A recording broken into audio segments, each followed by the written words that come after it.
Corinne, bonsoir. Les patients qui ont une stéatohépatite doivent maigrir, doivent faire de l'exercice. Souvent, ils n'y arrivent pas. On attend beaucoup des médicaments. La première étude de phase 3 positive vient d'être présentée aujourd'hui avec l'acide obéticolique. Oui, tout à fait. C'est une étude majeure puisqu'on l'attendait.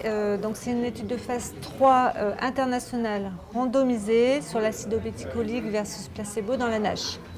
Donc les critères d'inclusion de cette étude, c'était donc une NASH prouvée histologiquement avec une fibrose F2, F3. Le schéma de l'étude, biopsie avant, 18 mois de traitement, 2 posologies d'acide obéticolique testées, 10 et 25, et une biopsie à la fin du traitement au bout de 18 mois. Résultat? Alors les résultats sont bons, significatifs sur la fibrose.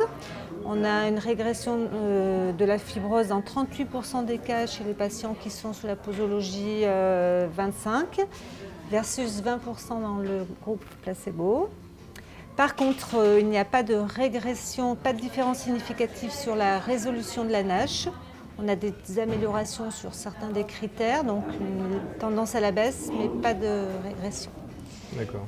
La sécurité d'emploi au sens effet secondaire? Alors, effet secondaire, léger à modéré, pas de différence significative entre les bras.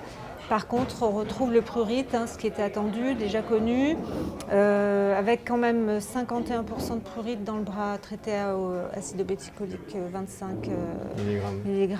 Et dans 9% des cas, ça a conduit à un arrêt du traitement.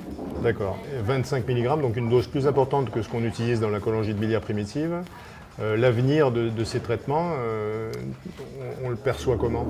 Donc certainement qu'il va falloir s'orienter sur des associations de traitement et agir à différents niveaux, au niveau physiopathologique, pour arriver à optimiser l'efficacité. L'efficacité avec toujours ce même problème des résultats importants, positifs dans les groupes placebo en matière de traitement de la NASH. Ouais. Merci Corinne.